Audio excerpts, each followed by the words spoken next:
Okay,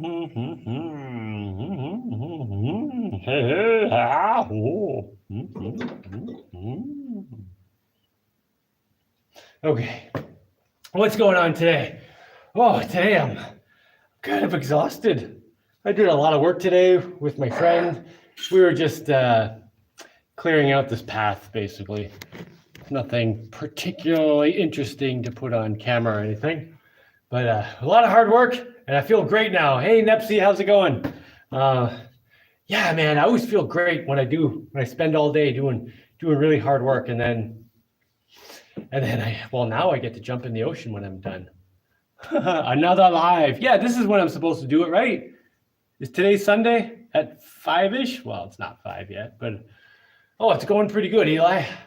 Yeah, I was just doing a lot of work today. Manual labor kind of stuff. Space Jew. Space Jew, you gotta tell me the story. What's the story with your name? Are you actually Jewish? And do you have anything to do with astronauting? Did you ever finish that tower in North Carolina with the bees? Oh wow, that's from a long time ago. So there was this tower in North Carolina, and I built a few beehives there for someone, and I put a floor in the top of this old stone tower, and that's all I did to it. I didn't do anything else. I don't know if anything else came of it, but they asked me to build a floor way up there, and I did. And if I remember correctly, that came out pretty good. I don't know. I'd have to go back and look at the videos. It seems like a lifetime ago. But yeah, I don't know what else happened there. But today, yeah, I was just manual labor outside, doing outside work, clearing a path, to get to my logs with a friend. And, it's just a lot of moving junk, standing in mud and stuff.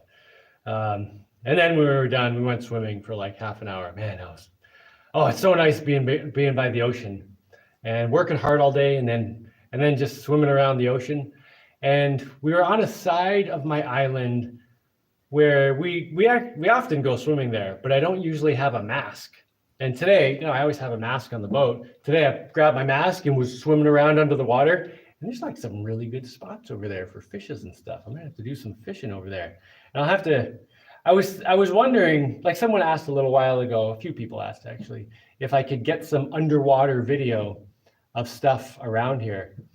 I think that's the spot to do it. Lots of fish, lots of cool fish. There were some angelfish, like black angelfish about the size of my hand. And they're black with blue and yellow stripes. Really, really pretty fish, really cool. And there were some fish down there that looked like they might be good dinner fish. Like I might want to go down there and eat them. So I don't know though. They're like right beside my own island. And right now swimming there, the fish don't care about me at all. Like they'll be right in front of my face. So I don't know if I want to go down there murdering fish, because then they might be like, oh my gosh, this guy is scary. Because I kind of like it when they're just super friendly. But then if I do it like once and then wait a week, will they not learn that I'm dangerous? Will they just forget? I don't know. There was something I wanted to ask people. Oh crap, what was it? Oh man, now I don't remember what it is. I thought about it this morning and then just, worked all day outside in the sun, and now I don't remember anything. But there's something that I want to get something of, and I wanted to ask people because I don't know what it is. Anyway, there is another thing I've been thinking about recently, and this is just a silly thing. Those traditional Chinese popcorn poppers? They showed one on MythBusters once upon a time, and you can find videos of them online. Basically, it's just a sealed container with a pressure gauge, and you put popcorn and a bit of oil in it, and then you seal it shut, and you heat it up, and it builds up all this pressure, and then you pop the top open, and it explodes because all the pressure comes out all at once. So the popcorn all cooks like that. You gotta heat it up for like 10 minutes, but once it's hot, the kernels don't explode because they're under so much pressure. But as soon as you release that pressure, they like instantly. Okay, nothing is instant, but pretty much instantly just pop and blow right out of this thing. Or you could also call them, they're also known as popcorn cannons. Anyway, I was wondering about all the different things you could pop. Because like with normal popcorn, the reason it works in a pan is because it's got a shell on the outside that's hard and airtight, and it's got a bit of moisture inside. So you heat up the moisture inside, and it's trying to boil, it's trying to turn into steam, but that shell is holding it. And then when the pressure gets hot enough, the shell cracks, and then the whole thing, it's popcorn. The popcorn explodes. Now, a lot of other things don't have the shell, so you can't just pop them normally. However, in this traditional Chinese popping machine, you can pop all kinds of stuff. Like you can pop rice, like I saw videos of people doing rice. But I'm wondering what else you could do. Like you could do pieces of bananas. You could do, I don't know. I kind of want to get one and just see all the different stuff that I can pop with a traditional Chinese popcorn popping machine.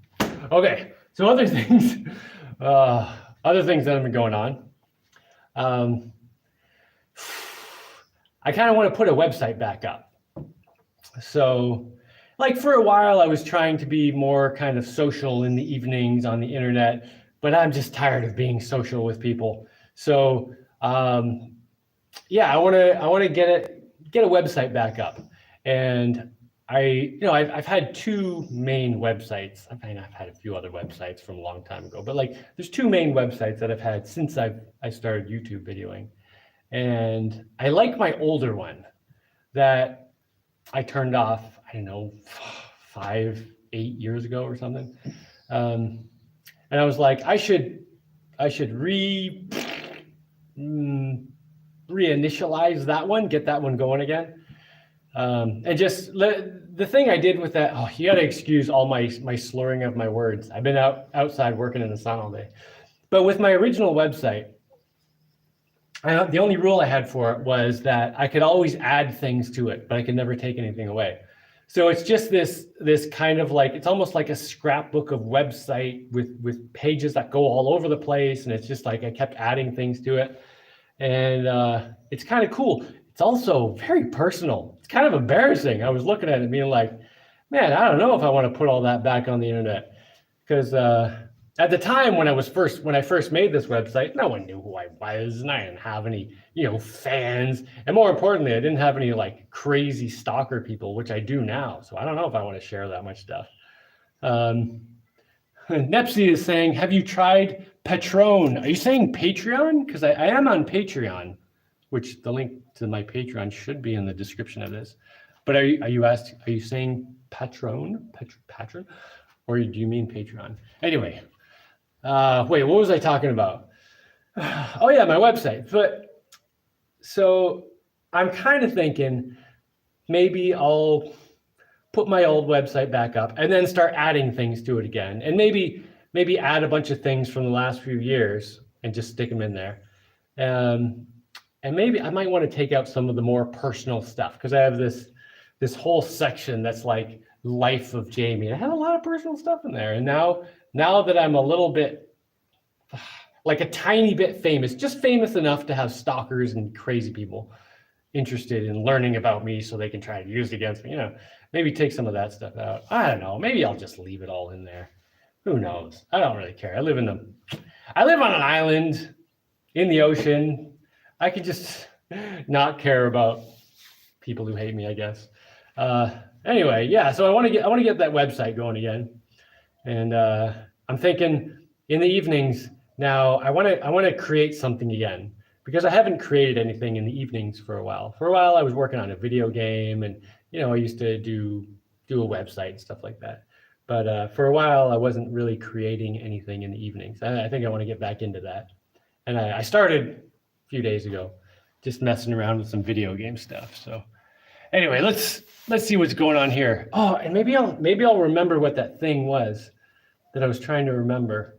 Oh, I totally can't remember it. Oh, I got batteries for the kids' car too, which is very exciting. It was like someone had some leftover lead acid batteries that they're not using, but these aren't like dead batteries. They're definitely used, but there's some life in them left. So I'm going to put those in the kid car. Not right now though. That tower was so friggin' sweet. That would be an awesome home. Okay, so there's Years ago, a lot of years ago, I was visiting some people in North Carolina, and they had this old stone tower. And I didn't really get the whole story of where this tower came from or whatever, because the guy who owned the land was just like, it was there when I got here. So it was this really cool tower, like big, tall tower made out of stones mortared together, really nice tower. And I put a floor in up there, like way up at the top of the tower. And Nepsy is saying that would be a cool house, and it would be. That was a really sweet tower. That thing was cool. Okay, Space Jew says, including how there is lore about them attacking a ship called the USS Liberty. Oh, crap. What did I miss? You must be talking about something that I was talking about that I totally don't remember. Lore about them attacking a ship called the USS Liberty. Who? The Space Jews? I don't know, Space Jew. What's going on? Oh, so Space Jew, your picture is a Ferengi, which, I mean, that kind of is kind of funny. Anyway, oh, let's see. Stalkers, that doesn't sound fun. Yeah, it sucks having stalkers. Crazy stalker problems. Yeah, I don't really have as much crazy stalker problems now that I live, in Central America. But when I was in the United States, like, people would come visit, and not in a fun way. It was, that's one of the reasons. I mean, one of the many reasons. There were a lot more compelling reasons that I moved here. But yeah, no one really shows up here, which is nice. But if I go online, there's always some idiots who will come in. I don't know, if I post something anywhere, they'll chime in. I have to block them. And I don't know. It's the weirdest thing about stalkers is I don't understand why they would just waste their life doing something that's not of any value. But I don't know, whatever. And I don't mean like friendly stalkers. Friendly stalkers, fine. Tomater says, I am the stalker. I watch every live stream. Well, most of them. Yeah, I mean, people, that's not a stalker. Stalker's like bad people. People looking to cause problems. Although I guess you could be a stalker, not causing problems. It would take one dedicated stalker to reach you. Yeah. Yes, in deep space. Oh, the Ferengi. How's it going, Jeff? Eli M is sending a picture of some eyeballs with some hands. Well, I'm cooking right now, so I am gonna. Oh, I'll take you guys with me. I'm making some pig. Here, let's turn this around. We can go outside. Oh no, where's the camera? Okay, there it is. Oh, that's looking good. Let's check my fire, push my little sticks in. A little sticks in there. Maybe get a new stick. You know what? I think I'm gonna cheat a little bit. Throw a stick on the top because I'm not really tending this. That'll just keep the fire going a little longer. Yeah, it gets all smoky when you throw a wet stick in the top. Not too bad though. All right, let that keep going. Ah, man, I wish I could remember the thing I was trying to think of earlier. Yeah, there's seriously something there's something I was looking online for to buy, and then I was like, oh, I should ask these people online because someone is going to have a good idea of what I should get. I can't remember what it was now. I know one thing that I was looking for online is like sports, like a gym floor, because I want to put like rubber flooring on the concrete here. I think that would be amazing. Although it's not a high priority thing, so I'm not too worried about doing that. Hey, Jeff, got a wrench. I don't have to work that hard now. You got a wrench or a wench? It's always nice when you have a wench to bring you some food and drinks. Oh, man. Have you seen Picard season 3? I have not seen Picard season 1, actually. No, I've seen all of the Next Generation. I'm not sure this new Picard show is going to be my flavor of iced tea, if you know what I mean. I don't know though. I haven't watched it because I have mild concern that it's going to be something like just not what I'd want to see, I don't know, maybe it's good. A lot of the newer Star Trek stuff is just Not my kind of thing, though. I love that kitchen and grill. I love that kitchen and grill too. Cooks my food, does a great job. Um, and I always put a wet stick in once in a while to make a bit of smoke to keep the bugs away. Although that stove is so efficient, I have to put a wet stick to get it to smoke, or else it won't make any smoke. And I swear I'm assuming finally going to sleep late enough to catch Jaimie. Europe life. Yeah, how's it going, man? I actually started a little bit early today. Now you've got loads of fans. Oh, I could use a fan right now because it's kind of hot. It's totally hot. Do you think it's very hard to make Roman concrete? I don't know. From what I understand, the biggest difference in making it is just having some, what's it called? Volcanic ash. So if you can get your hands on volcanic ash, I guess it's probably not that difficult. But I haven't put a lot of thought into Roman concrete in terms of making it myself and stuff like that. Partly because I don't have any volcanic ash here. There are volcanoes not too far away, but they don't seem to be blowing out any volcanic ash or anything. And like, what ash could I use? I don't know. I really don't know that much about it. The only thing I know about the Roman concrete is that it reacts with seawater in a positive way, like it gets stronger, whereas other concrete, just limestone concrete, degrades over time in seawater. So that's a pretty cool thing, that it gets stronger over seawater. You know, if you're making seawalls and stuff like that. Let's see. Picard season 1 and 2 were good. Season 3, nah. Well, I don't know much about Picard season 1 or 2. I know they killed Data, and I'm not a fan of that. I hate when they kill main characters because of lazy writers wanting to make something exciting. And I don't know. Maybe there was a good point and it was like an integral part of the plot. But whenever a main character dies in a movie or a TV show, my initial reaction is just like, they just did that because they couldn't think of a good plot thing and they wanted some excitement and they couldn't think of anything. And the easiest thing to think of when you're lazy writers, well, let's just kill a main character. That'll be exciting. And I'm just like, no, that's not exciting. That's the most boring thing ever. Like in what's it called? Firefly. You know, Firefly is one of my favorite shows.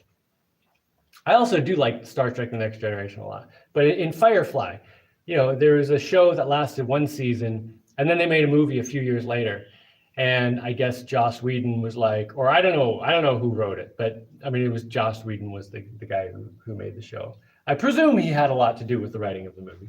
But anyway, they're like, well, this is our last chance to make a thing. We're not going to be able to make any more episodes or movies after this. This is probably our last chance to do it. So let's kill a couple main characters. I hate that. Like, why do you got to kill main characters just to add gravity, like to make it more meaningful or something? Like, I don't know. It's just lazy writing to me when characters have to die to make things more exciting or whatever. It's just the laziest thing you can do as a writer. Let's see. Hi, Jaimie. Hello, Ark. Gypsy Tinker. Would love to see a foamcrete dome, like a styrocrete dome. I made one of those. It's right up there. But like a foamy one with with soap bubbles made into mixed into the cement and stuff. I haven't done that. I know some people who've tried it, and they said it shrunk and was really brittle. So I mean, I've never tried it myself though, so I don't know. I went with styrocrete, which is just styrofoam bits mixed in with the concrete instead of rocks, because there's just so much styrofoam around. You know, there's a huge styrofoam garbage problem, basically.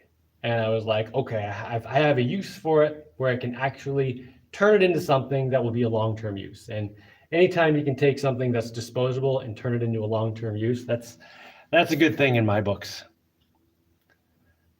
Lex still going undefeated.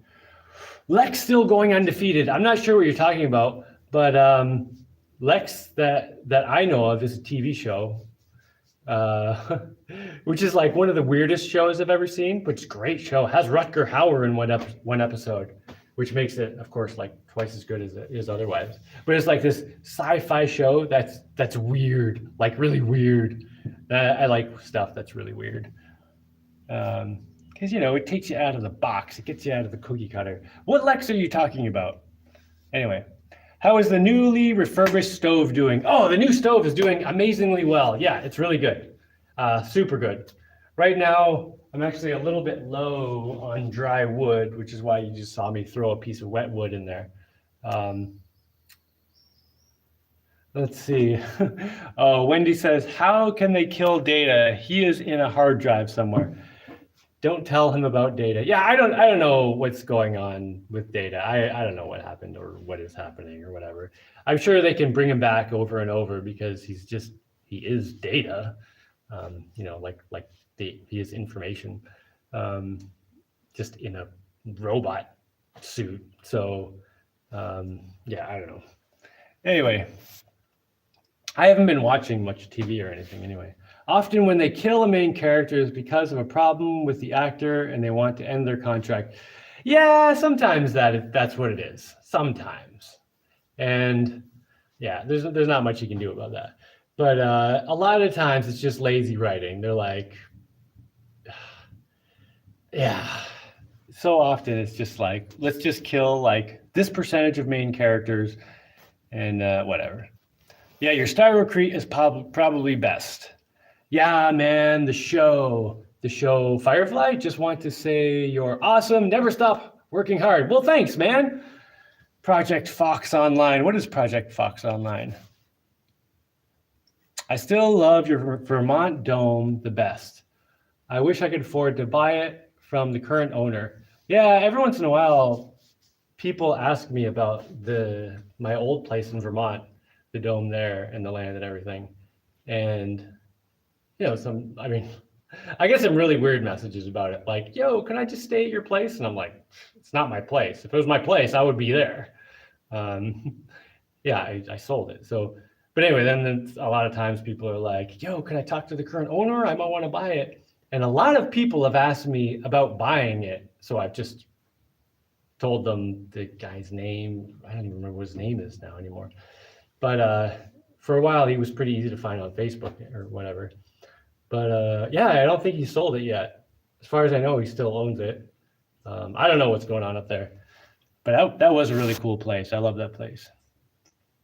If you are interested in discussing it, what are you thinking about with your log hauling cart? Are you considering using the kid car as log dragger? The kid car is definitely not a log dragger. It's not strong enough. The bulldozer, that could pull some stuff. However, I'm not going to be, like where I'm getting the logs is not going to be where there are nice trails and roads and stuff. So I'm not sure what I'm going to do. Like probably what I'm going to do is I'm first just going to, make a nice path in there so I can get like, through the jungle pretty well. And then I'll look for some logs that have already fallen because there's plenty of logs already on the ground. I don't even need to cut any down. Maybe I'll have to cut some down at some point, but every time there's a windstorm, a few trees fall down, and there's a lot of acres over there. So there are downed trees already. So I'll find where they are. I'll find some big log. I'll probably take my gas chainsaw there and cut it into 10-foot sections, 3-meter sections, and then figure it out. Look at the terrain I'm dealing with. Look at what's, try to move it, see how heavy it is. And yeah, I'll just figure it out from there. One thing I'm thinking about is like a log cart, basically a 2-wheeled thing that can attach to a log and pick it up off the ground. And then maybe the back of the log will drag a little, but it'll pick up most of the weight. So as long as I'm on some kind of reasonably level ground or downhill, I can move the log. But then the tricky part is going to be wherever there's, ups and downs. I got to go up the ups somehow. Winch. I kind of like to make this cart have ratcheting wheels so they go forward and not backwards. And in that case, if both wheels are ratcheted forward, I can go all the way to the back of the log and move it to the side, and one wheel will go forward because the other one won't be able to go back, and then just wiggle the log back and forth. And I wiggle it back and forth, the wheels are going to go like, they'll keep going forward. So I can like wiggle it up a steep hill, and then when I get to a hill, then overall, it's going to be downhill to the boat. So, I mean, that'll be definitely in my favor. It's just there are certainly going to be some uphills I need to deal with. So I probably want to make like maybe one or two main paths kind of through the jungle. And, wherever I can make paths that will be nice and level, maybe gradually going up into the jungle. And then anywhere I can get a log, as long as I can get it onto that path, then I should be able to get it to the boat pretty easily. But getting it to the path, yeah, I don't know. And then when I get it here, taking it up to the lumber mill, I could bring the lumber mill down closer to the water, but I really like where it is. It's such a nice spot up on the top of the hill. So I'm hoping I can come up with some kind of convenient way to get the logs up that path. There's a path that starts like right over here and kind of curls around a hill, gradually going up. And it goes gradually, like very gradually up. It's not steep at all. So I'm hoping I can drag logs up there, maybe with a winch or I don't know, something. I'll see how it goes. Basically, I'm gonna try doing the first one without any particular plan and then see what happens. And then maybe by 3 or 4 or 5 logs, I'll have like a good plan worked out. And I like doing things that way because often if I plan everything out before I start, I'll end up throwing out the whole plan. Like theory often gets thrown out as soon as you hit reality because I don't know, that's just the way it is. Let's see. I know you've been adding charcoal into your raised beds, but my understanding is biochar is better if you specifically burn the wood in low oxygen environment. Well, that's how you get charcoal, is it doesn't burn completely. So if you have enough oxygen, your charcoal will burn right into ash. So if you're getting charcoal, it's a low oxygen environment. Like basically there's not enough oxygen getting to that charcoal to burn it all up. So if you want to burn a piece of wood and efficiently turn the whole thing into charcoal without wasting any of the carbon, then you want to do it in like as little oxygen as possible. Like put it in a sealed container, then put that in a fire, and then you'll end up with just like solid charcoal from the thing. But if you're just burning wood, you'll end up with some parts where it just didn't get any air in there, so you end up with charcoal. So whenever I cook, there always ends up being like a handful of charcoal in the bottom of the stove that just kind of goes out after a while. So that's what I'm dumping in everything. And since I'm already cooking anyway, I'm gonna have to cook. I just use that. But if I was going to purposely burn a bunch of stuff to make charcoal, then I don't know, I do something different. Let's see. Oh, what did I miss? Okay, nothing. Game of Thrones, book-based, is famous for killing off main characters. It was a medieval fantasy and it made sense there. I think the trend may have catched on there. The concept is nice, but it started way before that. I mean, as long as I can remember, whenever yeah, they're always killing off main characters whenever they want something, to increase ratings or come up with something exciting to get people hooked in again. But I don't know. Are you doing quantum physics experiments? Chat GPT bot. Yeah, nice. Online lots use 55-gallon drums to burn the wood. but you could probably make a giant kiln hole and use that. Oh yeah, just burn everything in a big hole. So yeah, I mean, you can dig a hole, put a bunch of wood in there, light a fire. Once it gets nice and hot, bury it over to choke off all the oxygen. And as long as your fire was going pretty good already, the rest of the wood will get burned up into charcoal. But yeah, you can also do it in 55-gallon drums. You can do it in a tomato sauce can. I mean, just anything that will keep the oxygen out. Or you can just make a crappy fire, you know. Or one thing I did in Vermont when I wanted a bunch of charcoal was I made a huge fire. And once it was like burning pretty good, I just knocked it over and then spread it out. So it all went out. It smoked for a little bit. I sprinkled a little water on, but then I just had this pile of charcoal from that. It was pretty easy to do. So if you just kind of stop it before everything gets burned up, you can get a lot of charcoal that way.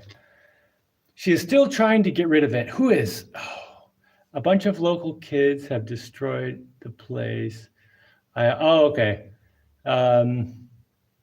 Okay, this is about my old place in Vermont. I don't really want to know that a bunch of local kids have destroyed it. This is why I haven't paid attention to my old place in Vermont. Like once I sold it, I was like, okay, it's not mine anymore, and I don't want to know what happens there. Because at one point, that was a place I loved. I put my heart and soul into it, and I don't think it's not going to be of any value to me to watch it get misused or destroyed or whatever by someone else. So I just kind of, I don't really pay attention to it anymore. Asking $40,000. So if anyone wants to buy my old place in Vermont, apparently it's $40,000 now. Do you have a handheld power planer? I do. I'm working on some benches, and have been carving with that tool and have been enjoying the high-speed sculpting. Yeah, power planers they are so fun. Oh, so nice, yeah. About the log cart, perfect. I like the carts that can lift from a gantry and just drag the end. Very cool. Looking forward to seeing what you make. Yeah, I'm looking forward to that too. You know, there is a thing I made in Vermont once. I've mentioned this a few times. And I have video of this from like 4 million years ago. I don't have anything that's the right shape. Okay, basically it was a thing like this. Like my arm and then 2 posts coming down. And then, get these fingers out of the way. Yeah, kind of like that, right? And then I put it over a log, tied the log up here, and then I went like that. So these 2 parts are on the ground, and then pulled down on this, and it like was a lever to just drag, like it would lift and drag the whole log, like that much at a time. So it was kind of like using a giant can opener to lever the log. And I moved some really big logs, like ones I could not budge at all with this thing. And it wasn't that hard to use. It's not fast or anything, but it'll move really heavy stuff. So I might make one of those. And if I make one of those, I'll probably make it out of stainless steel and just make like a really nice one that I'll just have forever. So, I mean, that's definitely a possibility of the way I might move logs, because I know it'll handle a lot, and it'll go over rough terrain and stuff. It'll go up hills, down hills, whatever. Maybe a combination of that to get logs up to the main path, and then once it's on the main path, which is kind of manicured, I can put it on wheels and then wheel it. Let's see. Add a come along to the cart so you can winch when needed. Yeah, that's definitely a possibility. And just have the winch connect to various trees as I'm going, whatever the next best tree to attach to is. How long do you need the joists and floorboards for the upper levels? The virtue of doing your own cutting is you can cut to fit. Yeah. So right above me, the second floor. Oh yeah. Well, where this is, and you can't see that one, but it's couple boards up there that are just sitting there for no reason. But that's where the second floor goes.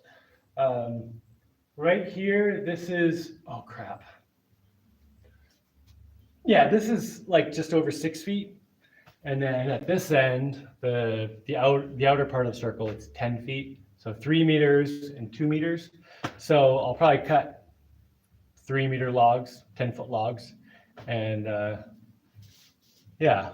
And then maybe for that part, I'll just cut some 6-foot logs, which should be easier to move because they're only 6 feet.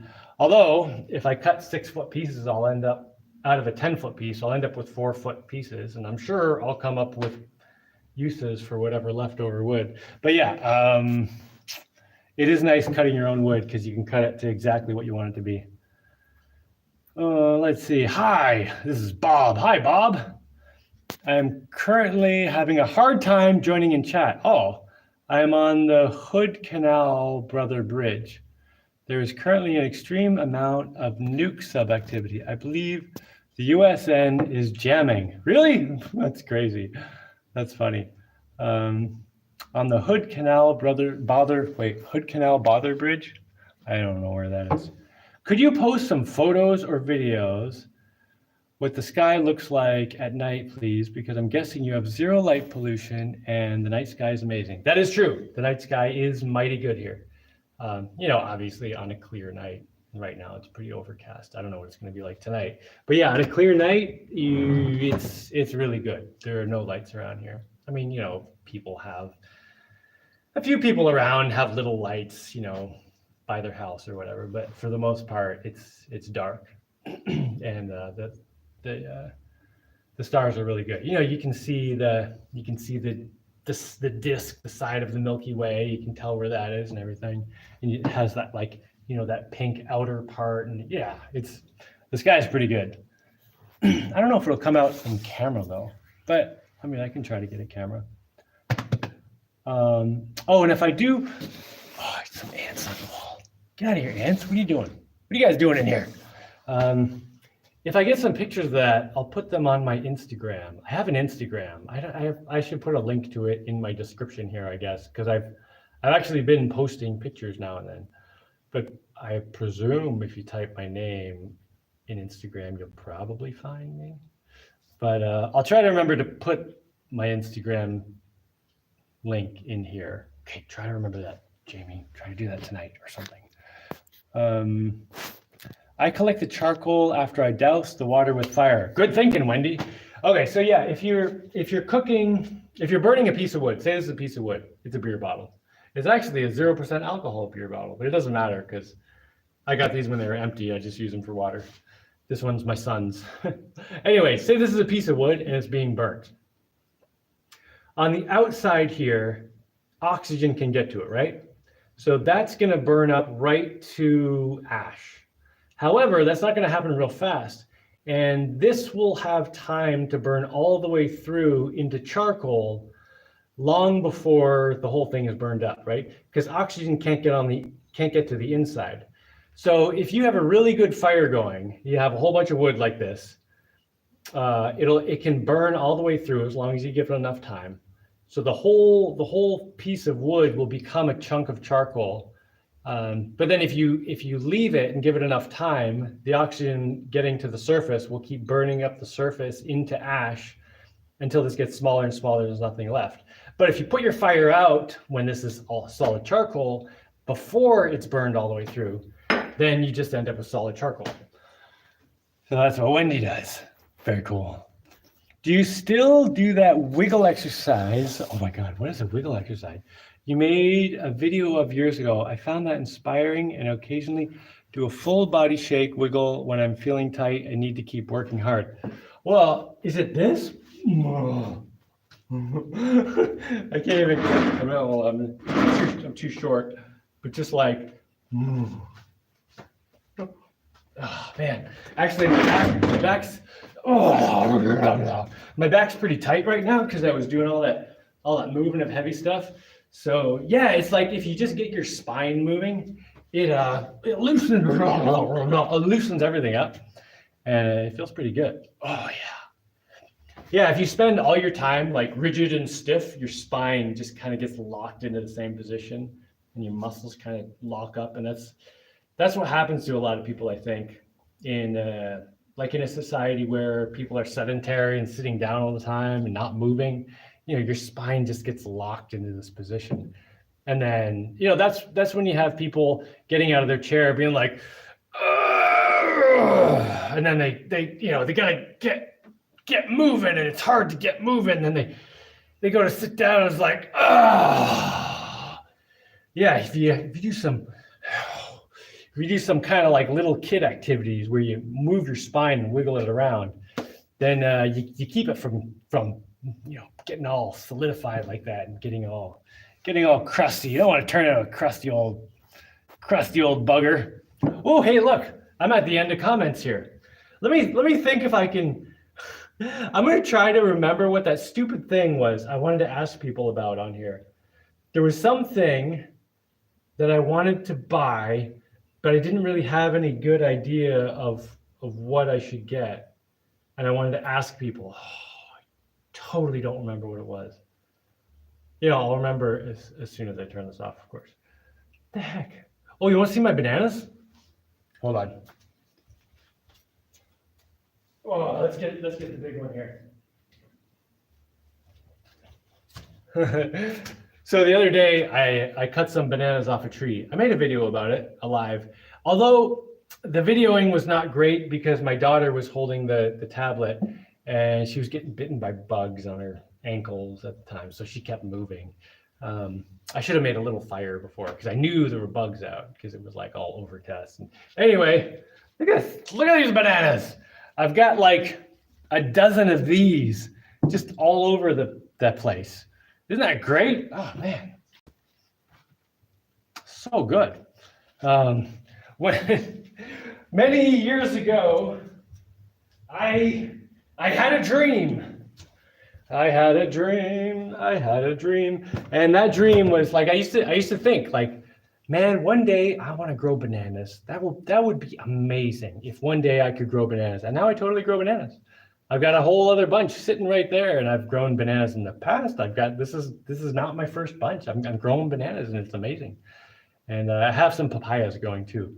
And I've actually been putting effort into growing more seedlings because I want to get more vegetables going. I've been putting effort into, gardening the last few months. And I've been trying various different things, but hold on. One thing I started doing that I'm pretty happy about is I started planting seeds in a coconut husk. So, the coconut husk, when you rip it off the coconut, it ends up just being a hollowed out thing. And these are really good to burn because they smoke, and bugs hate the smoke from them. So if you light one of these when the mosquitoes are out or anything, it just makes them all leave. But they also are biodegradable. So if I fill it with dirt and I plant squash, it might be squash. I think that might be squash. Then, when this gets big enough, I can just put this right in the dirt, dig a little hole, put it in, and then this will just turn into dirt over time, and hopefully this will grow roots right through it, or at least around it. I'm hoping it'll grow right through it, because these things do decompose pretty quickly once they're in the dirt. So hopefully that'll go well. And I have a few of those with different things in them, some peppers and some watermelon, although I think my watermelon, it's not looking so good. Oh, you know what? My comments might be stuck. Oh, comments were totally stuck. Jeez, I missed a whole bunch. Oh my gosh. Yeah, whenever I'm at the end of comments and I'm stuck there for a while, it's usually because they just stopped working. Okay. Let's see, where am I?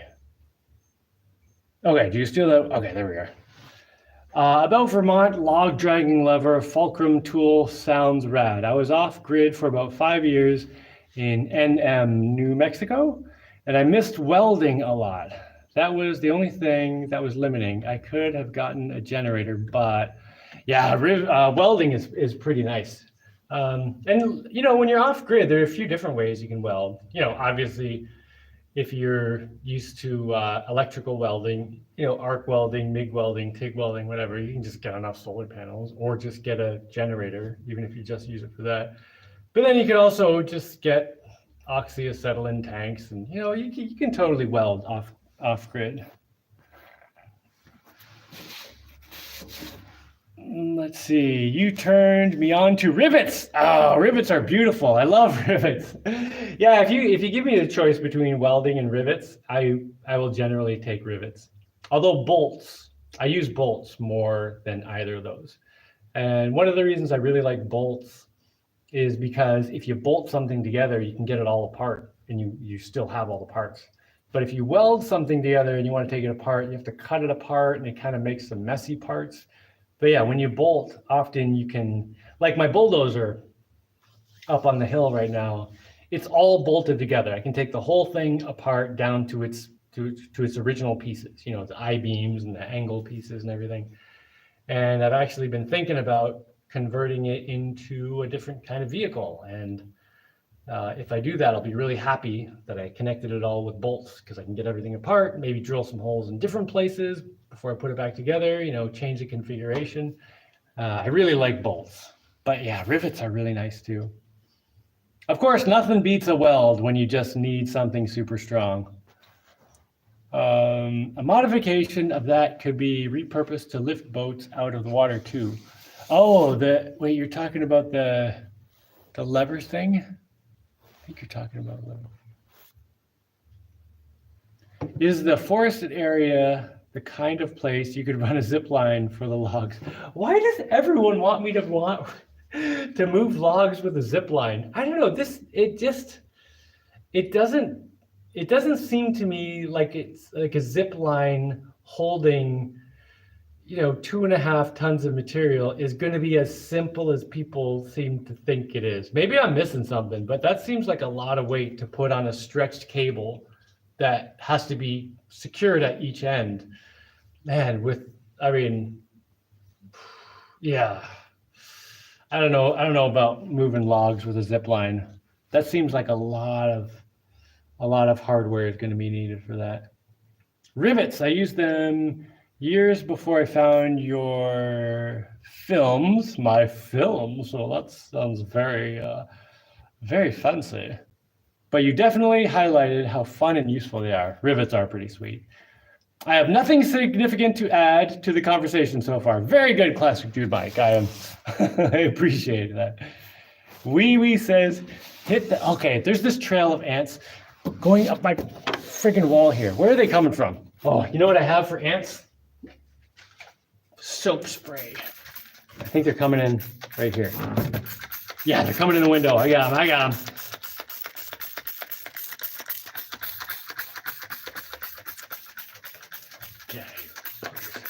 All right.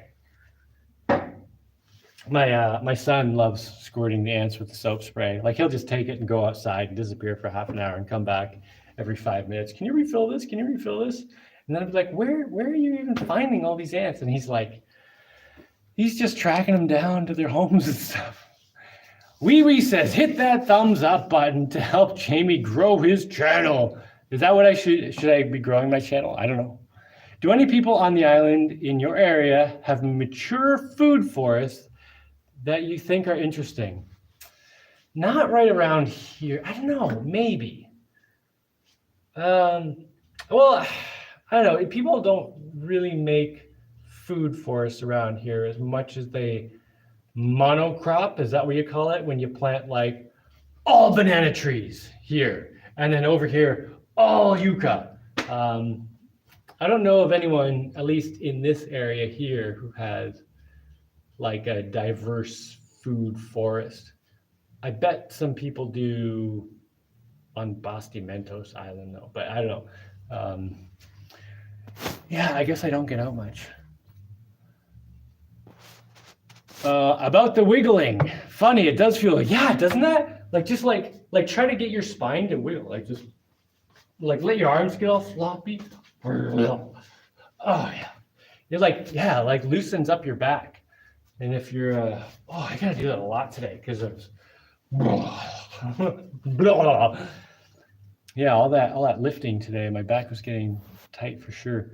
Nice explanation of the action of the water on burned wood. Have you ever been a teacher?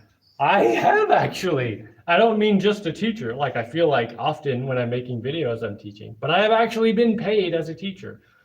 I was an art teacher. I was also a soccer coach, which is kind of like a teacher. I taught something else at some point too. I don't know. I've had a lot of jobs. I definitely remember the art teacher job though.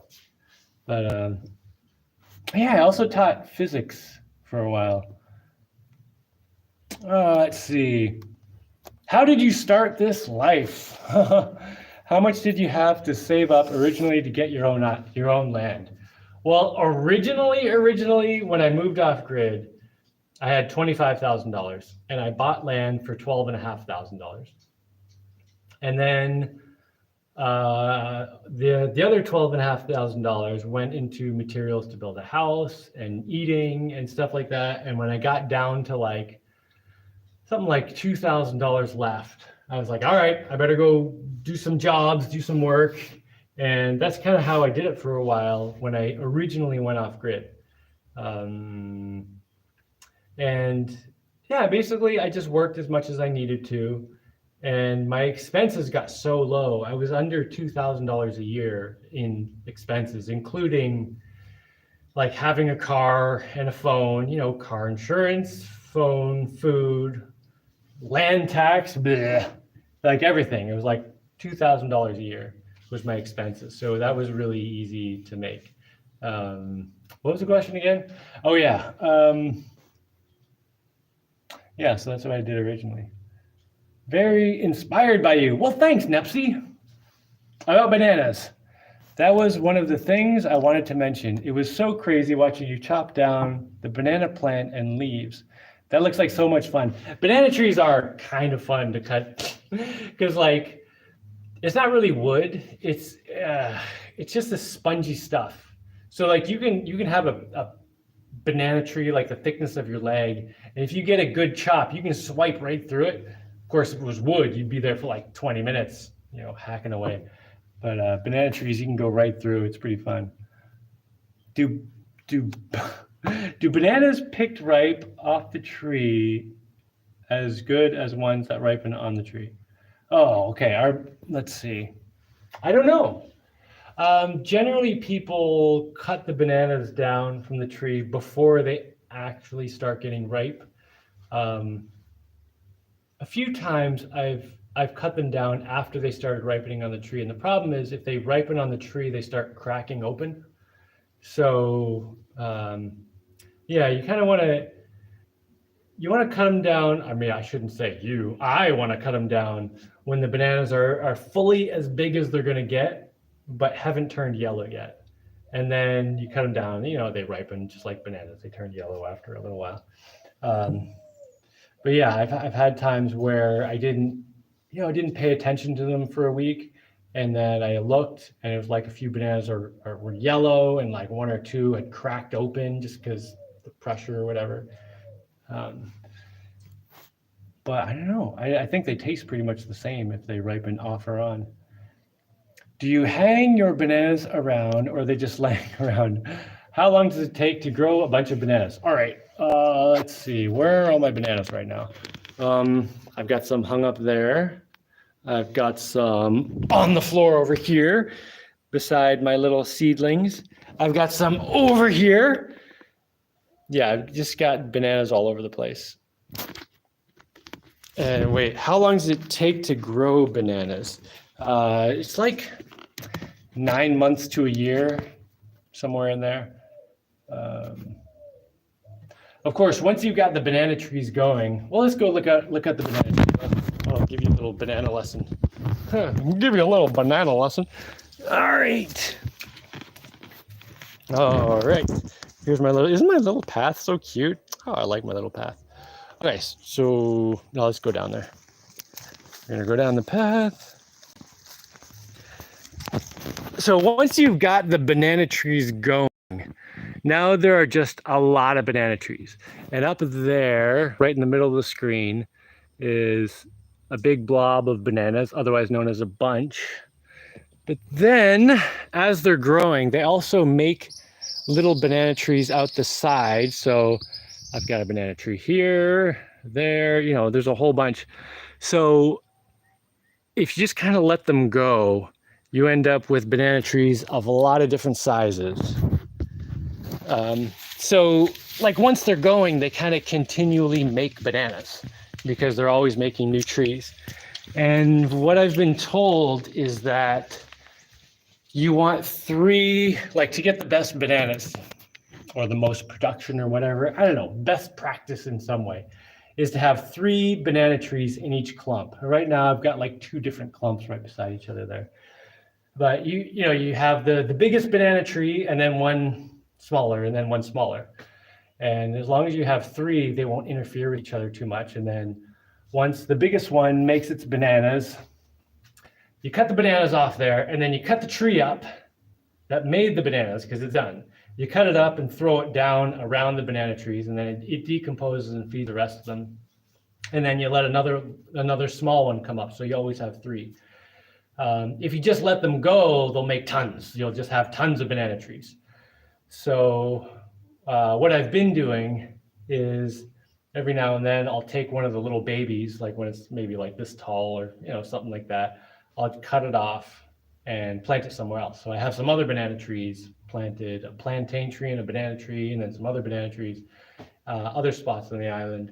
And this is the kind of thing where, you know, over time, just if I keep doing this kind of stuff, my whole island will be covered in food. So it's just a matter of time at my current rate, although I am trying to increase the production level. There was something else I was going to say about this. Oh yeah, to transplant the banana trees, it's really easy. So the banana tree comes down to the ground, and then it has this, it's almost like a bulb. Like it's just like a white part of the banana tree that's under, and it has little roots that come off that. But when it makes another banana tree, it's kind of like it's almost like if you have 2 carrots that grew together, you know, it's like they're just kind of stuck together. But if you take your shovel, you can split between them, and then you can take your small banana tree off, and they grow really easily. Like you just break that off. You don't even have to be that gentle, just like hack it off. And once you've got the whole piece, whatever the bottom rooty part is, get it in dirt, it'll start growing again. As long as you put it in, you know, decent dirt. But they're pretty easy to transplant. Let's see. Oh, where was I? Why did I go to the end? Okay. Okay. Bananas. That was one of the things I wanted to mention. It was so crazy watching you talk down the banana tree, do banana picture. Okay, right.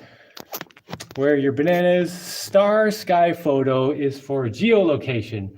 They can find you with that photo. Well, maybe I won't do it then. I don't know. About coconut husk planter. Very cool. Are your chili plants and other stuff perennials? Do they keep growing? Well, I have this pepper plant that I think just keeps growing. You want to see my pepper plant? Well, let's go outside. I should, you know, whenever I do one of these lives and I'm cooking, I let her go out, and yeah, it's still steaming a little bit. I gotta keep sticking some wood in here. Anyway, I go over here a little bit. Just ignore my buckets and my hanging clothes and stuff. Here's an avocado tree. This guy's doing great.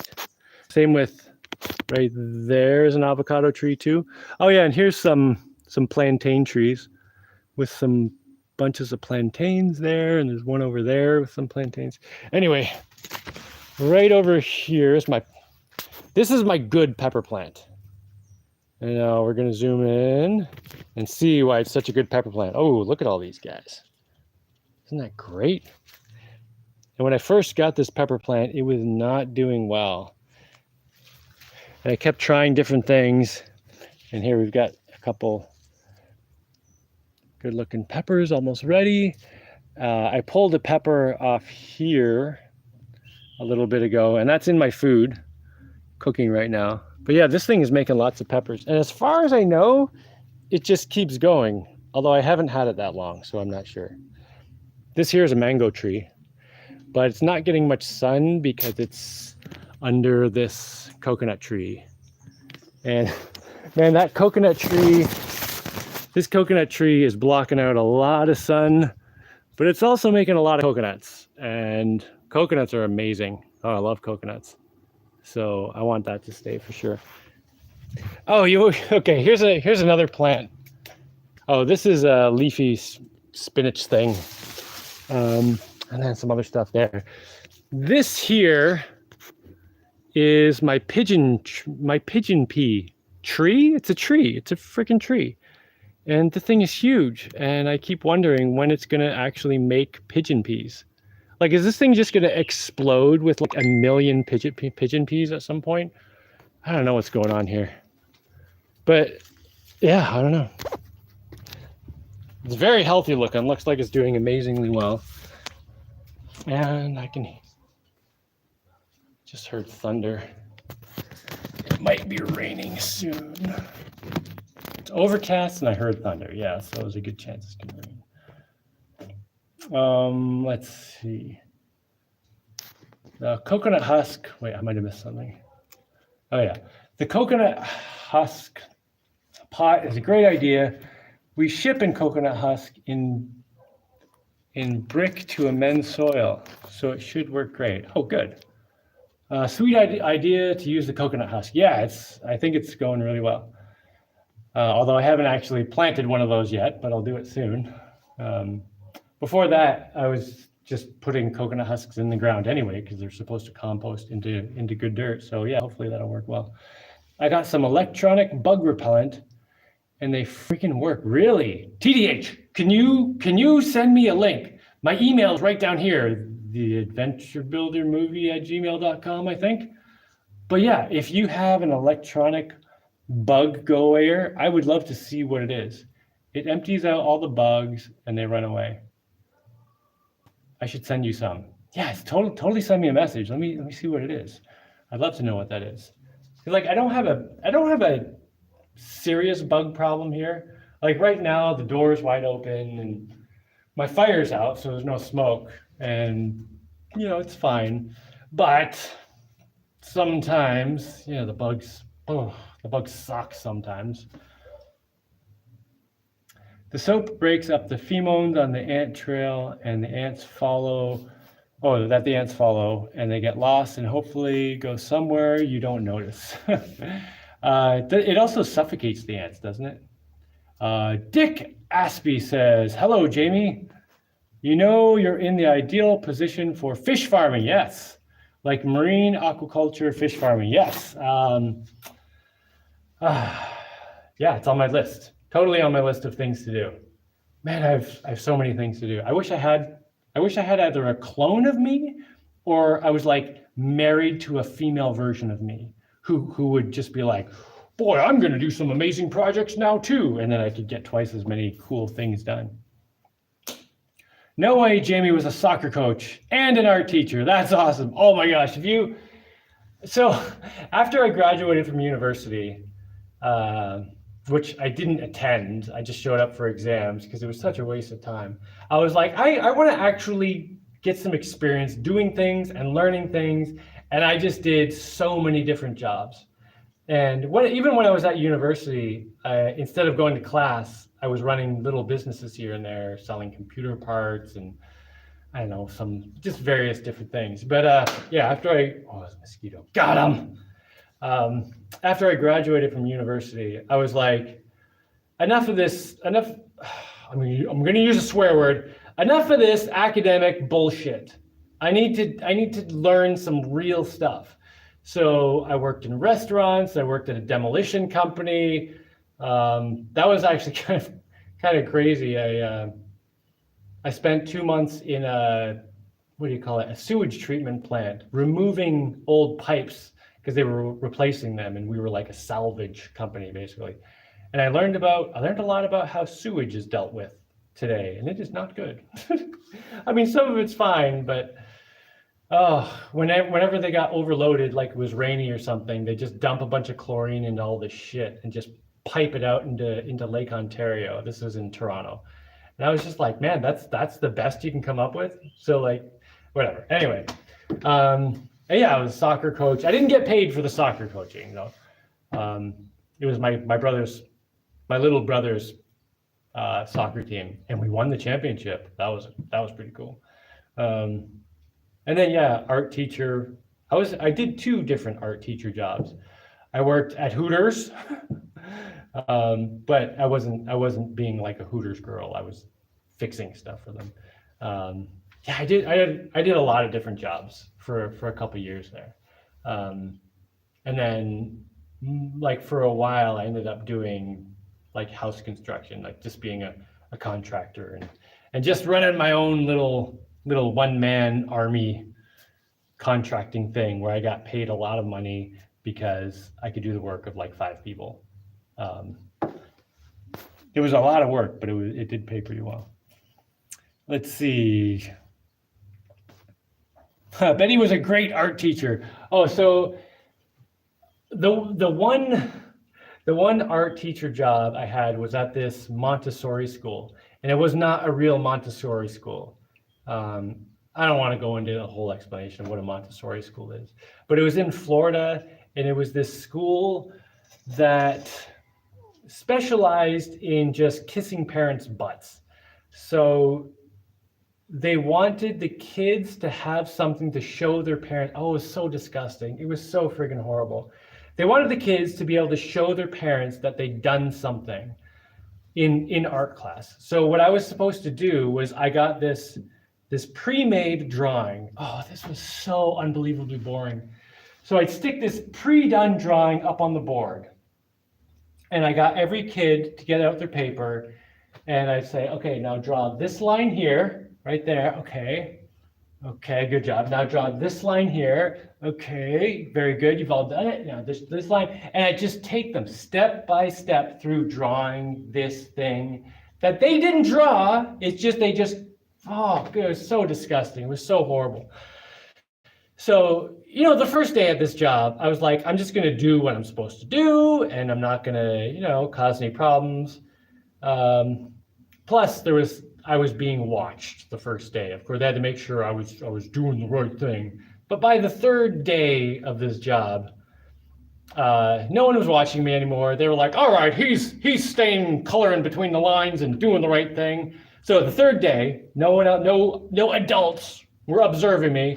I was like, all right, kids, this is unbelievably boring, isn't it? And they're all just like, oh, yeah, we hate this class. And I was like, all right, here's what we're going to do. We've got like an hour and a half class, or an hour. I don't know how long it was. Let's just say it was an hour and a half. We got an hour and a half. We're supposed to spend the whole time on this drawing. If we can get really motivated, do this in 20 minutes. I'll give everyone another piece of paper. You draw anything you want. But I have to get you to draw this stupid thing so you can show it to your parents.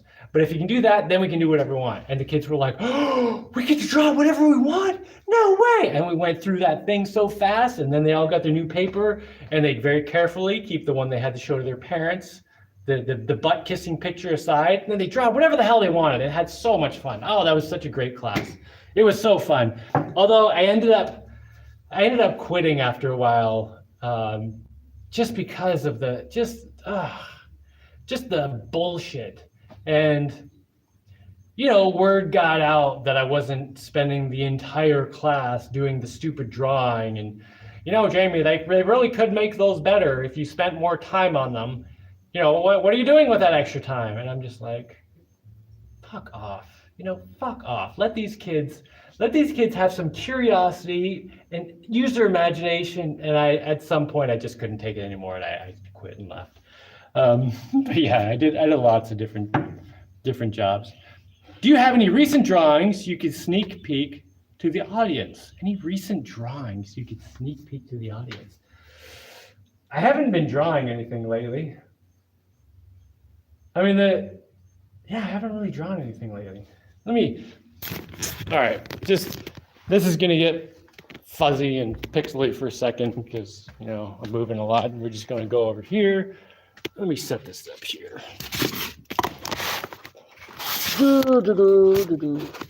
Oh, I'm gonna flip you over. I can flip this over, right? And it's not gonna like totally lose its marbles. All right, let me see what I've got around here. Oh. Okay, well this I think I'm pretty sure I could show this. This is the logo for that some guy hired me to draw for a lawnmower that he's selling, and that's the most recent thing I've drawn. Although that's a very rough version. I had to do a cleaned up version in the computer. So yeah, I actually have a job drawing logos lately. Let's see, what else we got in here? I don't know. I don't really have anything recent. I have drawings I've shown before of like some video game characters for this game I wanted to make. Sorry, let me flip you back over. All right. But they're all buried and stuff. And I think I'm gonna get out of here in a few minutes anyway, because I have to go finish cooking that food. Was Gilligan Island an early inspiration for you? I did watch Gilligan's Island when I was a kid. I don't know, maybe it was. I don't remember it being an inspiration, but I was probably watching Gilligan's Island thinking, man, that would be awesome. Although until I actually moved away from my last home, which was amazing. I love that place. But until I actually moved away from there, I didn't really consider it to be a reasonable possibility to get my own island. Like it just seemed like this impossible thing. Like, you know, you have to have millions of dollars to do that and stuff. And then when I actually got this island, I was like, what? Like, this is a really nice island too. Like I was imagining something like way less amazing than I actually found at an affordable price for me. I mean, obviously you can buy like $1 million super nice island, but you know, I don't have millions of dollars and whatever. I've never thought about what a banana left on a tree would look like. They explode like a flower, like a blob. Well, no, it's like, where's a banana? Where's a banana? Here, here's a banana. This is one that just fell off. You know, it's like they'll just split. They don't explode. They just kind of split open, and then, you know, bugs get in there and stuff, and it kind of wrecks the banana. A drag line is making a cableway between two living trees. Low tech, but used by logging companies today. A drag line is made making a cableway between two living trees. Yeah, drag line. What variety of bananas? Cavendish? Oh crap. Is Cavendish the ones you get in the store? Probably Cavendish, these ones. There are also these little bananas called primitivas, like primitive bananas. Although the first time I heard the name primitiva, I was thinking like prima ballerina, because you know, it sounds like that kind of. And they're cute little bananas, and they're extra sweet, kind of like a little cute little prima ballerina, whatever. I don't know what a prima ballerina is, but yeah, there's a whole bunch of different kinds of bananas. And I want to get more varieties. I don't have very many varieties right now, but there's like purple ones and pink ones and blue ones. I need to get more bananas. Let's see. Gilligan's Island was a garden right next to a loud interstate highway in LA. It is now a parking lot. That's funny. Using sky photo for geolocation will require precisely knowing the time distance above the horizon. I don't think you need to worry. I was thinking that actually. I was thinking like if you don't know the actual time, like you could find, anyway, it doesn't matter. Have you seen the movie Mosquito Coast? It's a movie basically about you, basically. Okay, so there are lots of movies about people like kind of going out into the wilderness and then starting a life, or maybe not starting a life. They all end in disaster and death, and I hate it. Like Mosquito Coast is a perfect example, of course. You know, the guy, you know, leaves North America for a lot of the same reasons I did, actually, and moves out to, if I remember correctly, he actually wasn't that far from here. I don't remember exactly where it was. He was in Costa Rica, I think, in up a river that was pretty close to here. I remember looking it up. But anyway, he buys this little town and they set everything up and they're growing food and he makes all these invention stuff and it's amazing. And then the guy goes crazy and ruins it all and ends up dying and misery and horribleness and the moral of the story is don't do this, you know. And then another movie that starts out amazing is what's it called? Captain Fantastic, I think it's called, with Aragorn, you know, the king in Lord of the Rings. What's his name? Doesn't matter. We're just gonna call him Aragorn. But he's raising a bunch of kids in the woods and they do all this cool stuff. And then very quickly the tone of the story changes to, but these are all the reasons you shouldn't do it. And then, you know, that into the wild thing. Is that Chris McCandless? Like, goes on all these amazing adventures in the wilderness. And he wants to go to Alaska. And he goes to Alaska, lives in this old used bus, and dies. And like all these stories, it's just like, I just see them as propaganda for why you should not live the kind of life that I'm doing here, which is freaking amazing. It's amazing. Once you get past all the bullshit and everything, oh, it's amazing living this life. I love it. It's so rewarding. It's so satisfying. Like today I spent most of the day, you know, just in mud, hanging out with my friend, moving stuff, getting sore muscles and tired. And then at the end of that, we jumped in the ocean and just talked about life for half an hour. And now I'm gonna go eat some food, and the food is gonna taste amazing because I'm tired and hungry, and I'm having all this. Hold on, I gotta get my walkie-talkie. Give me a second.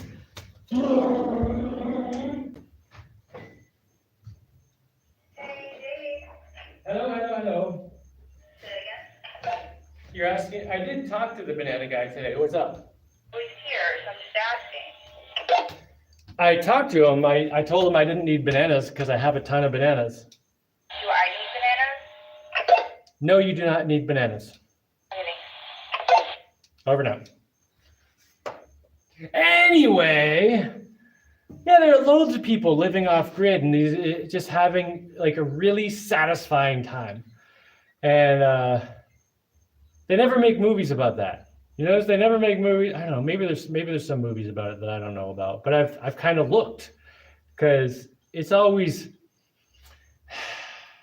irritating seeing these movies about people moving off grid and then having disasters and dying. And I'm just like, why is that got to be the thing? Wait, come on. How about the movie about the people building something up and creating something and then having some amazing thing that has happened and been created, and they've created some kind of value in their lives, and everything gets better by the end of the movie instead of you know, just everything falls apart. Like where's that movie? That was actually one of the big inspirations for me making my movie, the Adventure Builder movie, because I was like, I can't find this movie anywhere, so I'm gonna have to make it. You know, a movie about someone who struggles and does this stuff and lives off grid and has fun in the wilderness and then actually ends up, you know, happy. You know. Anyway, are there any other movies that are like that? Mosquito Coast was made to convince people not to be like Jaimie, Vasco Zuzu. That's basically exactly what I just said, just much more coherent. Hold on. Yeah, what's up? Okay, I told him I didn't need any bananas, but I did need somebody to cut my yard, and I asked him if he wanted to come tomorrow with a machete and do it. He's like, oh yeah, and I was like, all right, so he's gonna come at 8. All right, yeah, he was asking me for work, and I'm like, I don't need to hire anyone. I just do it myself. Yeah, so anyway, it's not about that. Like, remember something at some point you come over to like clean the island because it's that ratio, and that reminded me to ask him. So. Yeah. All right, well, I'm doing a live right now, so I should go talk to this, and I'm going to be off in a few minutes. Over now. Walkie-talkies. Walkie-talkies are great. Let's see. Thanks for specifying you aren't a Hooters girl. I actually had the Hooters shirt and everything, and I had a name tag. My name was Brian because I wasn't working there long enough to get a real name tag. But my duties at Hooters, when I worked at a Hooters, was I installed a safe in the office and did some other little construction things around. And then at the annual bikini contest, I carried their kegs. They paid me for a whole day to like carry 4 kegs because the girls couldn't lift them.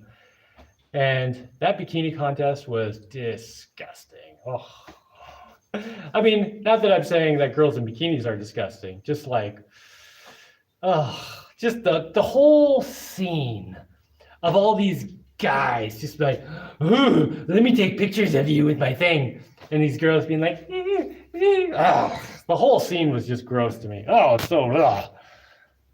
But, you know, it was fun.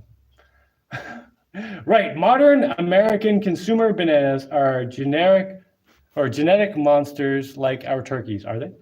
Heavy genetic engineering in the modern banana. Is there genetic engineering in modern bananas? I don't know. That's because that is what usually happens. Guyana is tough.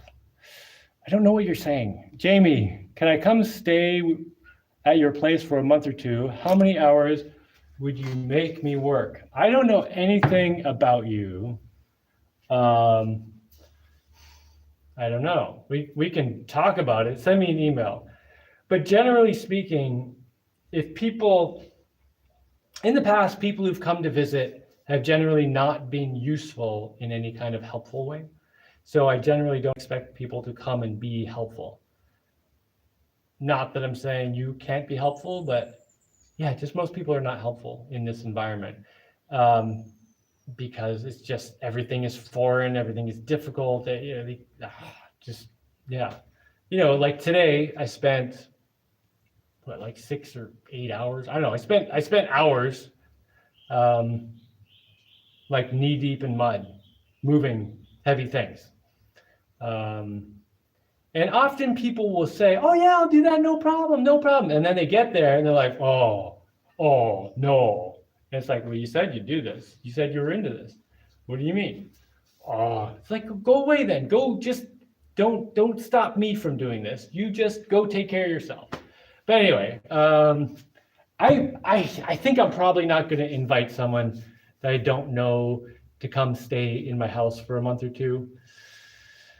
Just because it's a high risk maneuver. But we can talk. Maybe we can get to know each other if we talk, you know?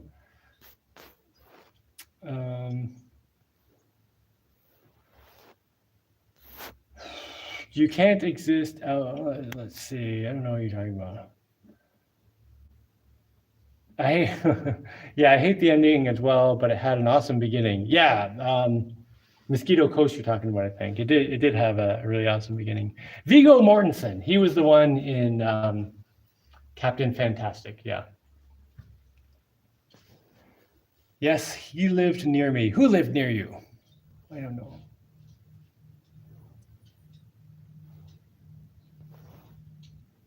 Have encountered my first wild rivnuts. They live on the bottom of my 1mm stainless steel barbecue. Hi, all. Oh, yeah, I should get some of these rivnuts, shouldn't I? He would just keep a low profile and avoid rangers, but I don't know. Okay, Leonardo da Vinci. You're sending a lot of messages with little short phrases, and I don't know what you're saying. It's kind of confusing. My cherry tomatoes are delicious, Geodude says. Cool. Man, cherry tomatoes sound good. Apparently it's hard to grow tomatoes here because it's too wet. So you can grow them though if you make sure you have a well-drained spot, and if you block a lot of the rain so they don't get so wet, so I'm gonna have to do that at some point. I might actually just try growing some tomatoes in a bucket, because like a 5-gallon bucket is plenty of dirt to grow a bunch of tomatoes on a plant. And then I can just put it outside, and whenever it's pouring rain, just bring it inside. Although I think I'd kind of like to have a little roof over some, so I don't have to keep doing stuff with it.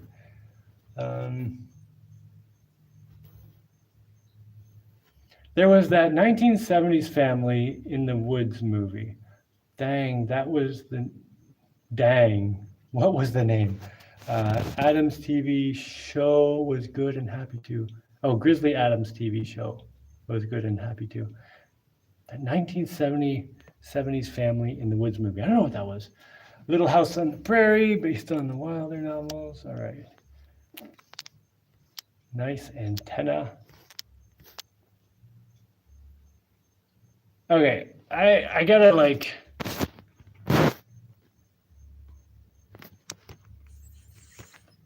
How do you? Oh, come on. I gotta put someone in timeout because you're sending too many messages. It's totally overwhelming everything. Okay, sorry, dude. There are all kinds of bananas is a natural mutation. Obviously, you don't know much about bananas. Okay. There's no genetic engineering in bananas. I didn't think there was genetic engineering in bananas, actually, but I didn't want to contradict someone who might know something. The Wilderness Family, 1975, in the Rocky Mountains, was based on a true story. The Wilderness Family. I'm going to have to look that up. Maybe it's a good one to watch with my kids. No, that's just called breeding and selection, not engineering.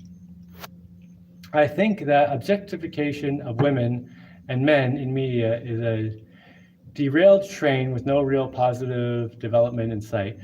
Yeah, totally, yeah. I appreciate your talking to us. Don't forget your dinner. I won't forget my dinner. You're totally right. I should go finish cooking it because I'm mighty hungry. Greetings from Germany. A Frank, there's a human manual. Wait, there is human manual selection in bananas. Yeah. There are a couple Wilderness Family movies. I want to see these Wilderness Family movies because it gets pretty depressing watching all these ones where everyone just dies at the end. And it's like, come on, man. So the thing with bananas is that the Cavendish ones don't have seeds. Like the bananas you buy at the store, they don't have seeds, so they can't mutate into something else. But I don't actually know that much about this, but from what I understand, they only propagate like under the ground, just growing a new stock, which is a clone. So to get different banana varieties, you need ones that still have viable seeds. Or do these ones have seeds that if you try really hard, you get them to germinate? As far as I know, the little tiny dot, it's not a viable seed, but I'm not sure. Anyway, okay, I should go make but seedless bananas are a natural mutation. Yes, but they can't mutate after that because they don't have seeds, right? Oh, Cavendish bananas can have seeds, but it's a rarity. So if you ever get a Cavendish banana seed, plant it because you'll get a new variety. Oh, no way. What new trees have you got? Breadfruit. I do have a breadfruit right over there. A couple avocados, a cherry tree. I don't know. I don't have any kumquats or guavas that I know of. I have my tomatoes under a sunroof with an option of opening a gutter for rainwater for the soil. It's important to keep the leaves dry.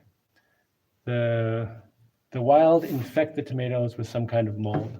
Yeah, all right. I'm gonna go finish cooking my dinner because I'm starving. And I hope everyone has an excellent evening or morning or whatever you've got wherever you are. And all right, I'm going to get out of here. I hope everyone's having a great time. Okay.